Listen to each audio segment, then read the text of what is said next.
It's official. The R-vee market just broke. Thor, Forest River, and Winnebago dumped millions of rigs, and prices plunged overnight. We're talking $50,000 gone, instantly. Dealers are desperate, banks are calling, and buyers, they're panicking.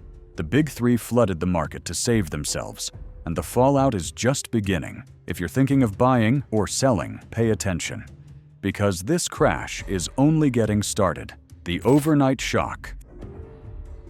$50,000 vanished overnight, not from discounts, but from desperation. Rows of brand new Thor, Forest River, and Winnebago rigs now sit under fluorescent lights with markdown tags that weren't there a week ago. A Thor Ace that sold for $130,000 in March now lists for just over $80,000. A Winnebago Forza that once commanded nearly $200,000 quietly dropped below $150,000. The big three didn't wake up generous. They woke up cornered. Across the country, dealers are unloading stock like it's radioactive. Floor plan credit, and the borrowed money dealers use to hold inventory, is expiring faster than they can move units. Every week those rigs sit, the interest piles higher.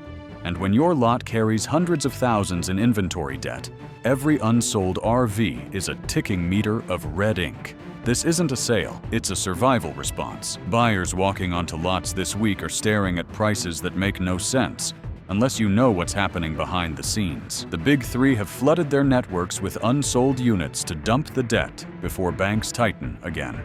The collapse is real, but that headline number, 7 million, isn't what you think. The claim sounds impossible, and that's because it is. Let's talk about the math that built the myth, the math behind the myth.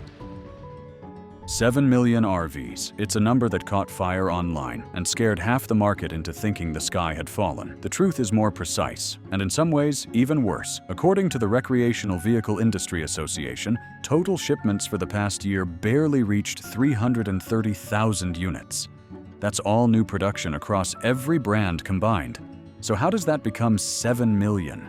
Add everything the public forgot about. Use trade-ins, repossessions, expired rental fleets, and returned lease units. And suddenly, the pile gets enormous. Dealers are drowning not only in new stock, but in pre-owned units coming back from pandemic buyers who overspent. Lenders are repossessing rigs that families can no longer afford to store or insure. Rental operators are liquidating fleets that sat idle through slow seasons. When media outlets combined those categories, they called it a 7 million unit dump. The label stuck, and panic followed. The result? Prices have fallen between 30% and 40% compared to spring listings. That's not a forecast. It's a receipt. For the viewer, it means every month you wait could shave thousands more off the asking price. And if you've already seen prices crash in your area, drop a comment with your zip code and what dealers are doing. Hit like if you're watching this market unfold in real time. The used R-vee avalanche. During the pandemic, families rushed to buy freedom on wheels. 3 years later, those same rigs have become financial anchors. Loan terms stretched 10 years or more, and now interest, insurance, and storage fees are crushing budgets. The result is a nationwide unloading. Listings for 2021 and 2022 travel trailers have doubled since spring. Auction results show prices down 38% in just 6 months. Rental companies are quietly clearing their yards too. Fleets that once generated steady summer income now sit idle, with demand cut in half. The only way to survive is to sell, fast and cheap. Private sellers follow suit, undercutting dealer lots by thousands just to move their units before winter. Buyers scanning online marketplaces are seeing the same models repeated across states, each one slightly cheaper than the last. The overpricing they warned about has finally cracked, but the avalanche isn't done sliding. As these used units pour into dealer inventories, lenders start to worry about collateral value. Once banks see that drop reflected on balance sheets, the next lever they pull will choke the entire system. And that lever belongs to the banks, the same institutions that built the boom and are now closing the tap. The bank turnoff. Dealers don't own most of the rigs on their lots. Banks do. Through floor plan loans, each unit is financed like a short-term mortgage. Dealers pay interest on every vehicle until it's sold. During the boom, that was fine. Stock moved quickly. But with sales slowing and prices tumbling, that credit has turned toxic. A leaked finance memo shows average floor plan interest climbing from 5.1% last year to nearly 9% today. For a dealer holding 50 units, that's thousands of dollars a week in pure interest burn.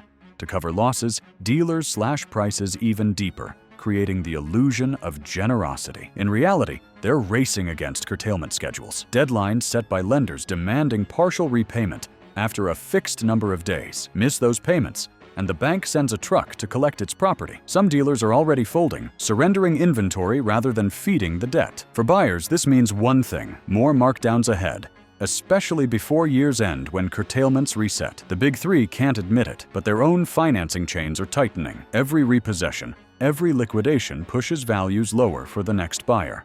The numbers aren't stabilizing, they're accelerating, and the next round of proof won't come from press releases. It'll come from the auctions, where the real prices can't hide. Next, those auction blocks will reveal what the spreadsheets can't, the true market bottom no dealer dares to mention, the auction truth. If you want to know what your R-vee is really worth, stop looking at the sticker and start watching the auction blocks. This month, a 2023 Thor Ace 29.2 that listed for $129,995 sold under the hammer for just over $101,000. That isn't rumor, it's a receipt. The same pattern repeats across Forest River and Winnebago models nationwide. Auctions don't play games with suggested retail. They reveal what dealers quietly whisper about after hours. The floor has dropped out. When that hammer falls, every price algorithm, lender valuation, and dealer trade-in offer adjusts downward. Retail lots may keep the old tags up for a few weeks, but the data feeds that control their financing already reflect the new reality. Buyers who walk in informed can use these slips as leverage. Show them the auction price, and they know you know the truth. Forget the hype about incentives. Auction receipts are the heartbeat of value. Yet hidden among these bargains are units no one should touch, rigs that look perfect on the outside, but were never meant to be sold again. Those deals that look too good to be true often are, because some of them have already lived through a flood. The zombie fleet. Across southern states, flood-damaged R-vees are quietly being cleaned up, retitled, and pushed back into circulation. These are the so-called zombie rigs, vehicles that died in hurricanes, then reappeared under fresh paperwork. Cross-check the vehicle identification numbers from Louisiana and Florida auctions against FEMA's flood database, and you'll find matches that shouldn't exist. Dealers buy them in bulk, patch the damage just enough to pass inspection, and ship them north where few buyers think to check. The numbers are startling. Insurers estimate thousands of units were written off after last year's storms, but hundreds are now reappearing with clean titles. They smell new because they've been deodorized, but behind the wall panels, wiring corrodes and mold blooms silently. Within months, brakes fail, electronics glitch, and roofs leak. By then, the warranty fine print leaves owners stranded. To protect yourself, always check the VIN through federal and state databases. Walk away from any deal where paperwork looks too new, or the seller dodges origin questions. Remember, a discount doesn't help if the rig can't survive a season. While cautious buyers battle hidden water damage, the factories that built the real inventory are drowning in a different problem: too much of everything. And the deeper you look inside those factories, the more obvious it becomes that they built this crash with their own hands. Factory overload. Inside the Big Three's production records, the story is clear. Output stayed 40% above demand long after the pandemic boom ended. Managers bet that the rush for outdoor freedom would last forever. It didn't. By 2024, yards were full and dealers stopped ordering. Yet factories kept shipping to preserve quarterly revenue. What started as optimism became overproduction, turning lots into storage yards and balance sheets into liabilities. Executives now admit that backlogs vanished faster than expected, leaving tens of thousands of unsold rigs clogging the supply chain. Each one costs money to store, insure, and finance. That's why discounts are so aggressive. The Big Three are not trying to please buyers. They're trying to make room to breathe. For anyone shopping, the message is simple. Don't assume a low price means the bottom. With factory output still exceeding demand, fresh waves of discounts are baked in. The longer you wait, the cheaper new stock will become. Dealers can't hold them, and manufacturers can't stop building fast enough. This self-inflicted surplus has one predictable consequence. It crushes the high-end segment first, because the bigger the rig, the harder it falls. And nowhere is that fall more brutal than in the luxury class, where depreciation now eats fortunes in months. Luxury turns to liability. The rigs that once symbolized success, Class A coaches with leather interiors and satellite domes, are now the industry's heaviest anchors. 2 years ago, a high-end motorhome selling for $200,000 was considered a safe status buy. Today, the same model struggles to clear $120,000, even in perfect condition. Auction reports from Indiana and Texas show buyers refusing bids above that line, forcing lenders to accept losses. Fuel prices, financing costs, and shrinking demand have turned opulence into obligation. Owners facing 10-year loans now owe more than their coaches are worth, and trade-in offers barely cover remaining balances. Dealers desperate to move these massive units throw in tow vehicles, generator credits, or extended warranties, anything to get them off the books. But those incentives can't hide reality. Luxury rigs depreciate faster because fewer people can afford to run them. Meanwhile, smaller towables and compact trailers retain value simply because they fit ordinary budgets. The road warrior who once envied the big rigs now has the advantage. Patience and practicality are winning over prestige. Still, the severity of the fall depends on geography. Where you live determines how deep the cuts go, and some areas are only beginning to feel the pain. Next, we head to those regions to see how geography decides who gets burned and who still has a chance to buy smart. Metro versus rural split. In big cities, the crash hit like a hammer. Dealers in Dallas, Tampa, and Phoenix began cutting prices. First, slicing $20,000 and $30,000 off new units within weeks.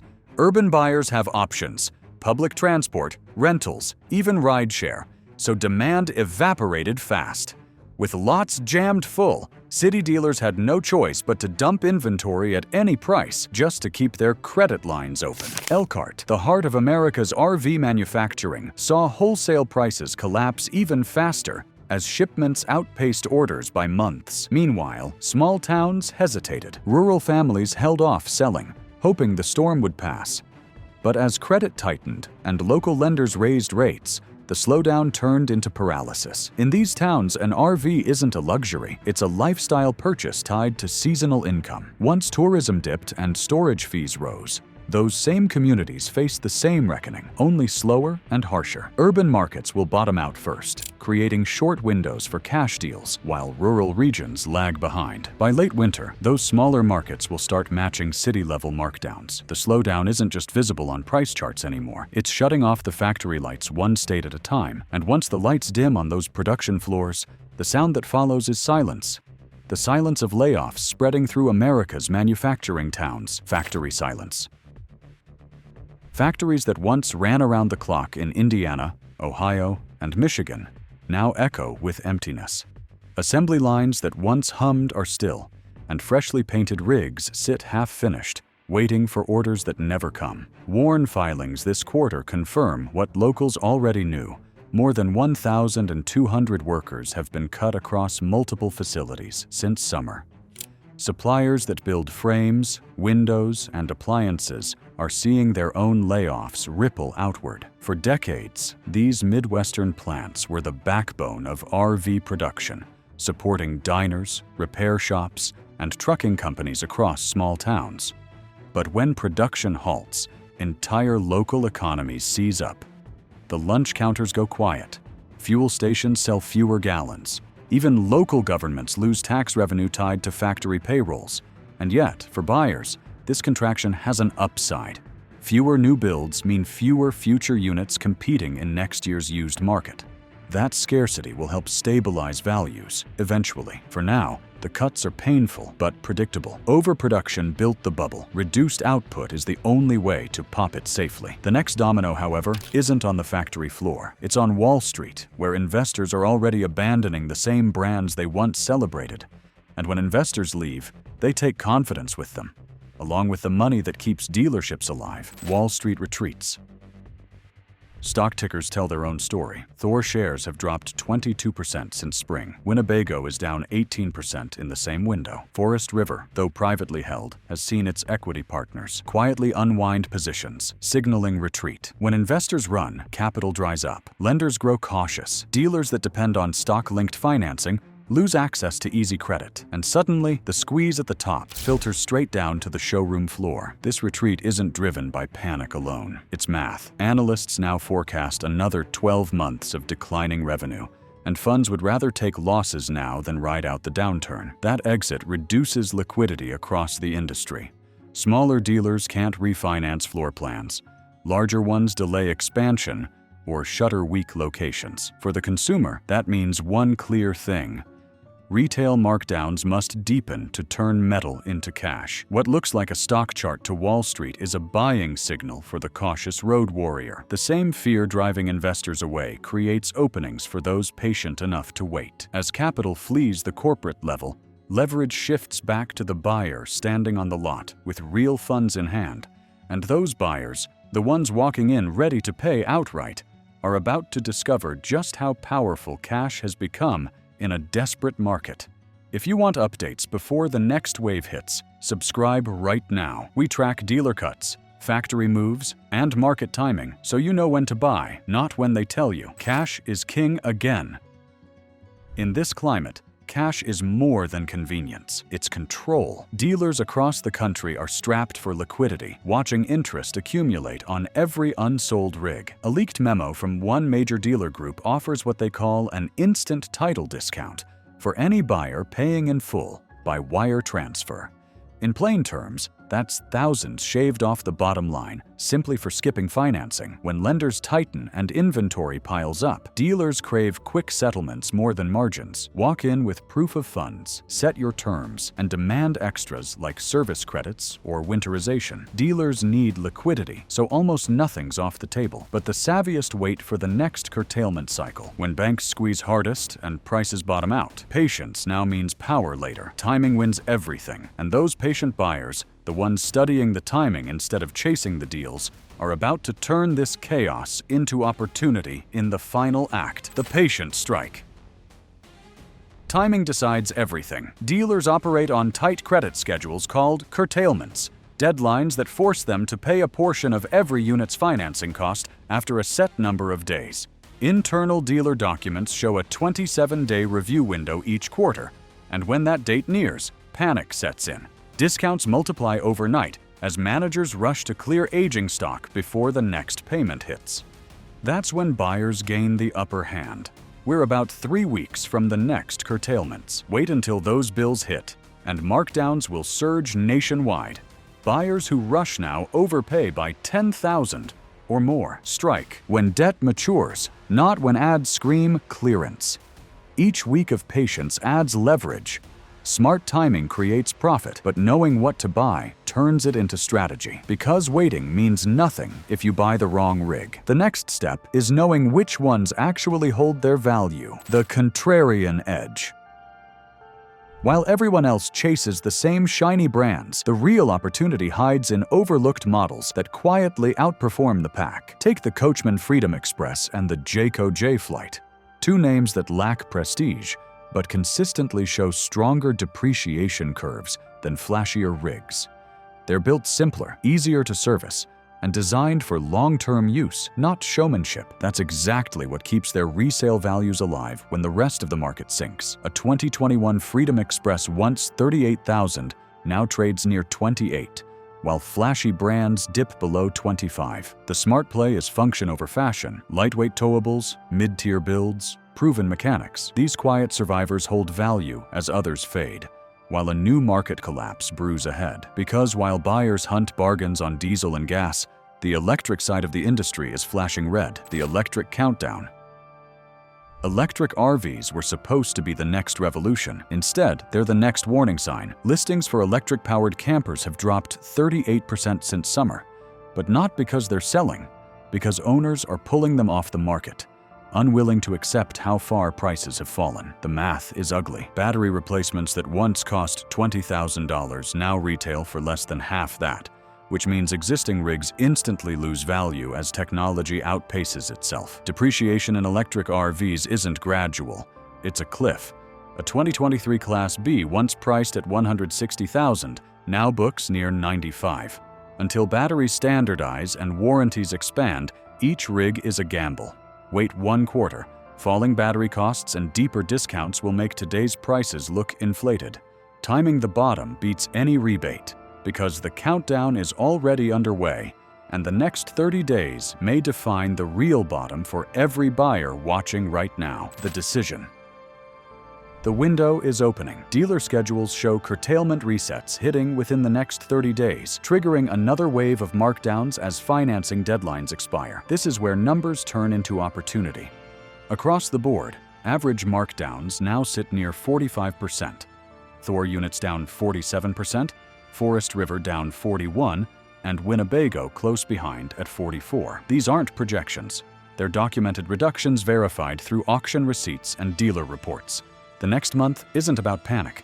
It's precision. Track dealers, wait for curtailment dates, and strike only when discounts shift from incentive to surrender. Negotiate from power, not pressure. Wait 3 weeks, watch the resets, and guard your wallet. Download the Big 3 Dump Report 2025. Before the next 30 days, decide who profits and who pays. The crash is only beginning, and I'm tracking every move. Hit like, drop your thoughts in the comments, and subscribe now so you don't miss the next big RV market update.